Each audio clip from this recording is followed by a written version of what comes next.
Hello friends, আমি beauty চলে এসেছি বিউটিস বেক অ্যান্ড কুক চ্যানেলে আপনাদের সঙ্গে আজকে একটা চকলেট ফ্লেভারের কেক শেয়ার করতে।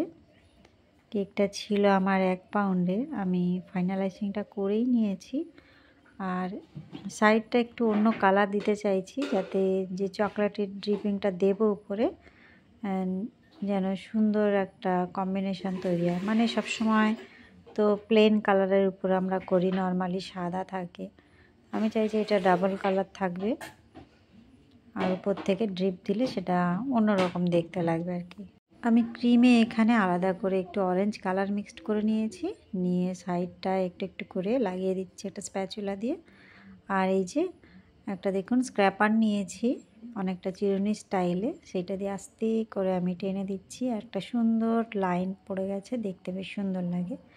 এখানে কয়েকটা চকলেট টপার বানাবো। আমি চকলেট কুচিয়ে পাইপিং ব্যাগে ভরে নিয়েছি, আর গরম জলটা আমি প্রথমেই দেখালাম, একটা আঙুল আমি যেন রাখতে পারি সেই রকম গরম নিয়েছি।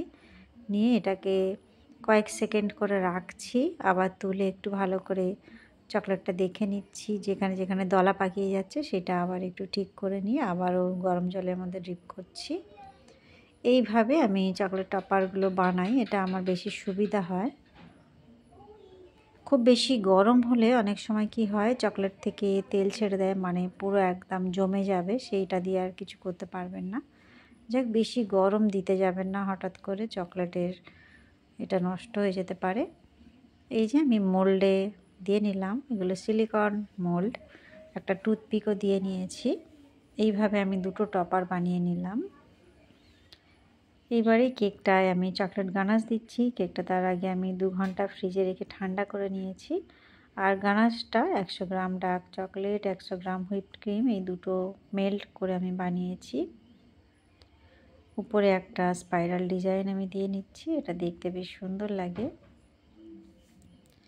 এবারে সাইডে ড্রিপটা দিয়ে নিচ্ছি। আমি স্পুন দিয়েই করছি, যদি নতুনদের জন্য একটু অসুবিধা হয় তাহলে পাইপিং ব্যাগে ভরে আস্তে আস্তে দিলে সেটা আরও সুন্দর দেখতে লাগবে। এই যে আমি আস্তে আস্তে ড্রিপটা দিচ্ছি,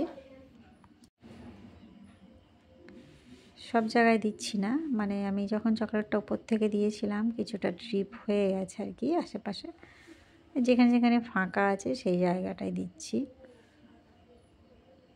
ব্যাস, এইভাবে ড্রিপিংটা দিয়ে নিলাম। এবারে দুটো ফুল বানাবো। এটাও অরেঞ্জ কালার মিক্সড করেছি ক্রিমের সঙ্গে আমি, আর এটা নূর R11 নজেল নিয়েছি। দুটো গোলাপ বানিয়ে নিচ্ছি আমি এখানে। গোলাপগুলো দেখতে বেশ সুন্দর লাগে, এই নজেলটা দিয়ে যখন কাজ করি বেশ ভালোই লাগে আমার। ফুলগুলো যখনই বসাই আমি সবসময় একটু ক্রিম দিয়ে নিই, কেননা পরে যদি আমি একটু সরাতে চাই সেটা খুব সহজেই আমি করতে পারবো আর কি, সেই কারণেই ক্রিমটা দেওয়া। আর একটা ফুল আমি করে নিচ্ছি, পাশাপাশি দুটো ফুল দেব। কাস্টমার আমারই ডিজাইন দেখে চুজ করেছিলেন, আমি শুধু এখানে একটুখানি জাস্ট চেঞ্জ করে দিয়েছি। এই যে ফুলটা রাখতে গিয়ে আমার মনে হলো একটু সরিয়ে দিই, দেখুন কত সহজে আমি ফুলটা সরিয়ে দিতে পারলাম। এই জন্য ফুলগুলো দেওয়ার আগে একটু ক্রিম দিয়ে নিলে সুবিধা হয় আর কি। এখানে নামটা লিখে নিচ্ছি আমি, ক্রিমের সঙ্গে ইয়েলো কালার মিক্সড করেছি, আর পাইপিং ব্যাগ দিয়েই করলাম। এই সময় ক্রিমটা দেখতে হবে যেন একদম স্মুথভাবে বার হয়। টপার দুটো আমি গোল্ডেন ডাস্ট দিয়ে একটু ব্রাশ করে দিয়েছি, যার জন্য এত সুন্দর একটা কালার এসেছে। ব্যাস, কত সুন্দর লাগছে দেখুন। এই হলো আমার কেকের ফাইনাল লুক বন্ধুরা। আমার চ্যানেলে বিভিন্ন ধরনের চকলেট কেকের ডিজাইন রয়েছে, সেগুলো দেখতে পারেন। অনেক কিছু টিপস এবং ট্রিক্স আমি আপনাদের সঙ্গে সবসময় শেয়ার করি। সবাই ভালো থাকবেন, দেখা হবে নেক্সট ভিডিওয়ে। Bye bye.